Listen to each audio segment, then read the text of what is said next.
사람들은 당신이 멋진 것을 알지만 그보다도 먼저 그런 멋진 사람 옆에서 자신이 얼마나 중요한 존재로 있을지를 계산하고 있다.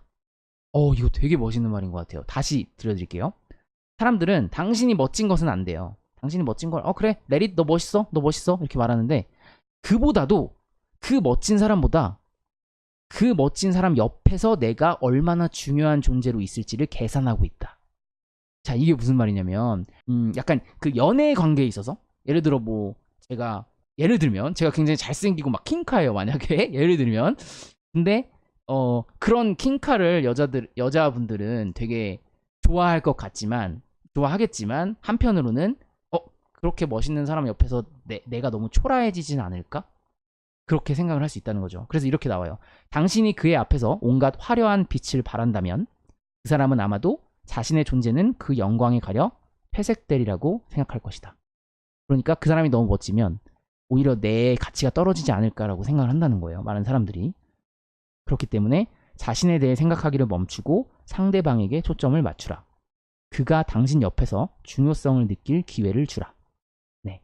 그러니까 내가 아무리 잘 나가는 사람일지라도 혹은 많은 사람들한테 인기가 많더라도 그래도 다른 사람의 마음을 얻기 위해서는 우리가 연예인이 아닌 이상에는 내 옆에 있는 그 사람이 중요성을 느낄 기회를 주라는 거죠. 네, 그럴 때만 당신은 그를 얻을 것이다 라고 나와요. 상대방을 주의 깊게 귀 기울여 들으면서 그라는 인물과 대화 주제에 관해 질문을 던지고 관심을 표하라. 주로 그에게 말하게 하면서 몇 시간이고 이렇게 이야기를 나눌 수 있다.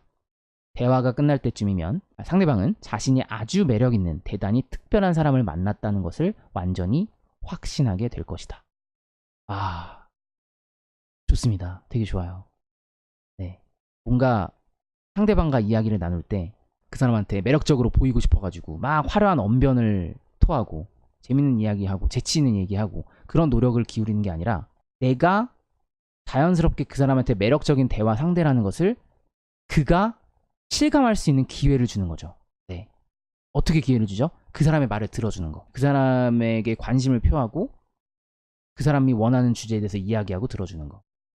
실제로 이거는 스피치를 잘하는 사람들, 오프라 윈프리나 또 레리킹 이런 사람들, 유재석 씨 이런 사람들의 특징이 뭐예요?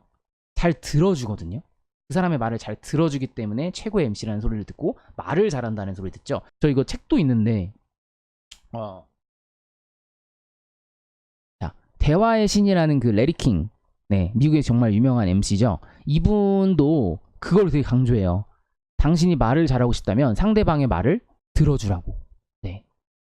그러면 상대방은 나에게 관심을 표현할 것이고 나를 말을 잘하는 사람으로 생각한다는 거죠. 공감이 되실지 모르겠는데 저는 강사 일을 하잖아요. 정말 많이 공감이 돼요. 이런 것도 나오네요. 당신은 자신의 인격을 과시하기를 거부하면서 상대방의 인격이 드러나도록 허용하는 것이다. 그러니까 내 인격을 과시하기를 거부하면서, 이걸 다르게 바꿔서 말할 수 있지 않을까요? 내 매력을 과시하기를 거부하면서 상대방의 매력이 드러나도록 허용한다. 그럼 자연스럽게 그 사람도 나를 매력 있는 사람으로 생각한다는 거예요. 네. 왜냐면 자신의 중요성을 높여줬기 때문에. 근데 여기까지 왔을 때 약간 우리가 그렇게 생각할 수 있어요. 이 포인트를 이 저자가 잘 캐치를 했는데 들어보세요. 당신은 이렇게 묻고 싶을지도 모른다. 내가 왜 남들의 이야기를 듣고 관심을 보이고 주의를 기울이고 사랑하고 존중해줘야 한단 말이야. 왜 그래야 되지? 그들은 자기밖에는 관심이 없고 내 말은 귓등으로도 들으려 하지 않는데 말이다. 이렇게 사람들이 생각한다는 거죠. 이렇게 생각할 수 있다는 거죠. 근데 이 저자가 이렇게 말합니다. 좋다. 그렇다면 그들은 무엇 때문에 당신에게 관심을 주고 당신을 찬양하고 사랑하고 존중해줘야 하는가? 네, 약간 뼈를 때리는 말이었어요. 뼈를 때리는 말이지 않나요? 그러니까 우리는 내가 왜 굳이 내가 싫은 직장 상사한테 왜 내가 원치도 않은 아부 떨면서 그 사람의 중요성을 높여줘야 되지? 라고 생각을 할 수 있지만 반대로 그러면 그 직장 상사는 왜 그 직장 상사가 나한테 잘해줘야 되지? 왜 내 기분에 맞춰줘야 되지? 라고 생각할 수 있다는 거죠. 이렇게 약간 바꿔서 생각을 하면 일단은 내가 내가 원하는 것을 갖기 전에 그 사람이 원하는 대로 해줘야겠구나. 이거 그 예전에 김재동 씨가 뭐 청년들의 이렇게 고민을 들어주는 그 토크쇼가 있었거든요. 근데 그때 질문이 그거였어요. 제가 회사에서 선배들한테 예쁨을 받으려면 어떻게 해야 될까요?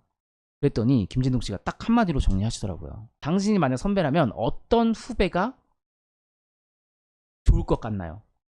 어떻게 나한테 해주면 좋을 것 같나요? 그렇게 똑같이 그 선배한테 해주시면 됩니다. 이해되셨어요? 그러니까 선배한테 이쁨하는 방법은 네가 만약 선배가 됐다고 가정했을 때 어떤 후배가 예뻐 보이겠느냐를 생각해 보라는 거죠. 그리고 똑같이 행동하라는 거죠. 네. 일반적으로 누군가에게 뭔가를 받고 싶을 때 하나의 보편적인 법칙을 활용할 수 있다.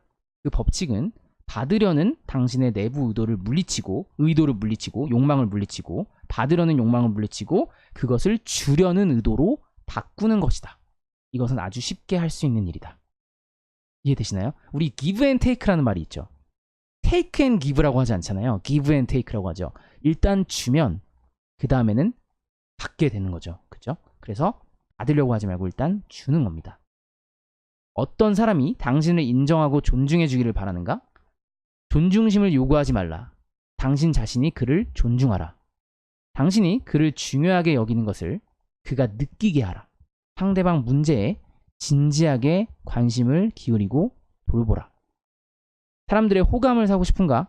당신이 먼저 상대방에게 호감을 보여주어라. 저는 이 말이 되게 좋더라고요.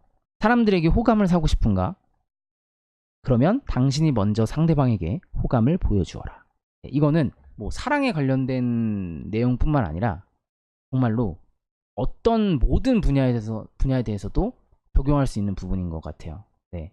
내가 뭔가 비즈니스를 한다고 가정을 하더라도 아니면은 인간관계에 있어서 내가 원하는 게 있다면 일단은 내가 먼저 그 사람한테 호감을 보여주는 거죠. 네. 내 고객, 내 구독자분들한테 먼저 제가 호감을 표현을 하는 겁니다. 그러면 다른 사람들은 나를 도와주게 되어 있다. 뭐 이런 뉘앙스로 말을 하고 있어요. 사람들이 스스로 당신을 돕고 싶어 하도록 만드는 것이다. 사람들이 스스로 당신을 돕고 싶어 하도록 만드는 것이다. 그러니까 나 도와주세요 이렇게 말하는 게 아니라 스스로 나를 돕고 싶게끔 만드는 거예요. 그러려면 어떻게 한다고 그랬죠? 내가 먼저 호감을 표현하고 내가 먼저 주는 거죠. 그 사람의 중요성을 높여주는 거죠. 그러기 위해서는 반드시 그 일을 그 사람의 열망과 목표에 일치하도록 맞추어야 한다. 스스로 물어보라. 어떻게 하면 내가 원하는 일을 상대방이 필요로 하는 것과 연결시킬 수 있을까? 이거는 약간 좀 비즈니스적으로도 풀어갈 수 있는 부분인 것 같아요. 저는 아무래도 이제 1인 기업가다 보니까 이런 쪽으로도 많이 생각을 하게 돼요. 인간관계로도 생각을 하게 되지만 그러니까 항상 사람들은 자기의 물건과 상품을 파는 데만 집중을 하잖아요. 근데 그게 중요한 것이 아니라 어떻게 하면 상대방이 필요로 하는 것과 내가 갖고 있는 것을 연결시킬 수 있는가라는 거죠. 뭐 되게 당연한 말일 수도 있는데 많은 분들이 놓치는 부분이지 않을까 싶어요. 그죠? 뭐 사업을 하다 보면 그러면서 이제 뭐 사업적인 얘기도 나오네요. 예컨대 당신이 장사를 한다면 당신은 아마도 고객에게 상품을 어떻게 팔 것인지를 고민할 것이다. 네, 약간 뼈를 때리죠. 하지만 고객은 당신의 상품을 사줌으로써 당신의 기분을 좋게 해줘야겠다는 생각은 꿈에도 하지 않는다. 네, 맞는 말인가요? 네, 우리가 뭐 물건 살 때 그 사람이 행복했으면 좋겠다라고 바라진 않잖아요. 내가 필요하니까 그 물건을 사죠. 그래서 그는 누군가가 물건을 그에게 잘 팔아치우기를 바라는 게 아니다. 그는 사고 싶은 것일 뿐이다. 차이를 알겠는가?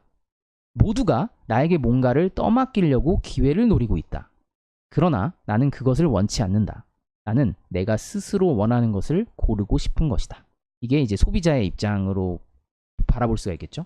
당신의 상품을 어떻게 팔지를 고민하지 말라. 고객이 무엇을 갖고 싶어 하는지를 생각하라.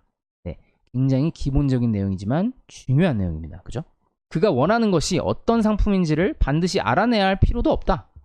만일 고객이 관절염으로 고생하고 있다면, 그리고 당신이 진지하게 관심을 보이면서 좋은 병원이나 치료법을 권한다면 그는 당신의 물건을 사줄 것이다. 그 물건이 최고라서가 아니라 당신이 벽돌을 팔면서도 그의 관절염에 관심을 기울여 주었기 때문이다.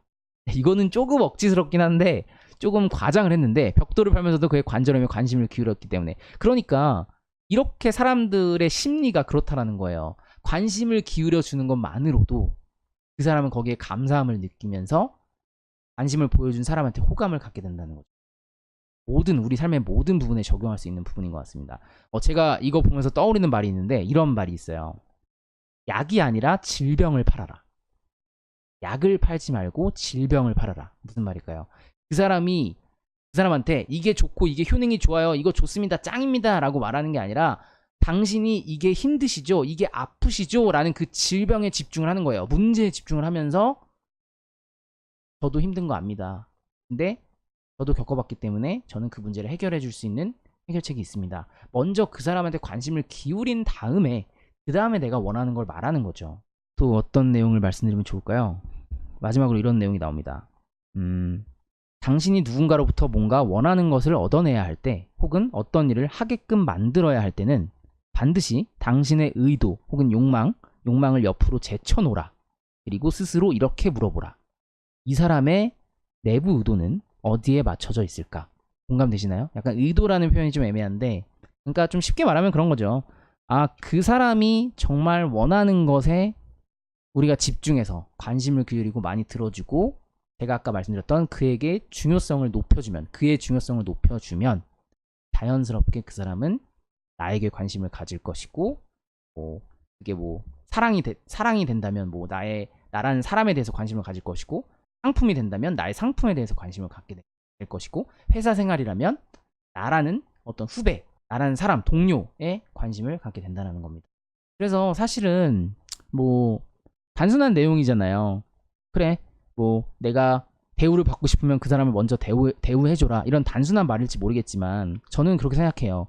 아는 것과 행동할 줄 아는 건 다르다고 생각을 하거든요. 네, 우리 다 알잖아요. 근데 행동하지 못하죠. 근데 이 책에서 제가 방금 말씀드린 내용은 그런 내용을 조금 제가 느낀 거는 약간 이론적으로 잘 설명을 해준 것 같아요. 적절한 예시를 통해서 잘 설명을 해준 것 같아서 여러분들하고도 공유를 하고 싶었고요. 여러분, 오늘 내용을 줄이면 뭐죠? 내가 원하는 것을 갖는 가장 좋은 방법은 일단 그가 원하는 것을 주는 겁니다. 제가 강의할 때 이런 말 많이 하거든요. 이래요, 저한테. 저 100만 원 벌고 싶어요. 월 1000만 원 벌고 싶어요. 그러면은 이렇게 말씀드려요. 월 100만 원, 월 1000만 원 벌고 싶으면요. 상대방을 1000만 원을 벌 수 있게 해주세요. 당신이 100만 원을 벌고 싶으면 다른 사람이 100만 원을 벌 수 있게 도와주세요. 이게 바로 1인 기업가의 정신이고, 그로 인해 돈을 벌 수 있는 가장 좋은 방법입니다. 늦은 시간까지 함께 해주셔서 진심으로 감사드리고요. 다음 시간에 제가 더 유익한 또 책이나 강의 내용을 가지고, 혹은 제가 알고 있는 경험을 가지고 여러분들이랑 이런 이야기를 소소하게 나눴으면 좋겠습니다. 제가 되게 라이브 요즘 자주 하고 있거든요. 일주일에 한번 한 2번 정도, 3번 이렇게 할 수 있을 것 같아요. 그래서 보통은 평일 저녁에 할 것 같으니까 많이 와주셔서 응원해 주시고 또 좋은 기운 받아가시고, 그러면은 들어가세요.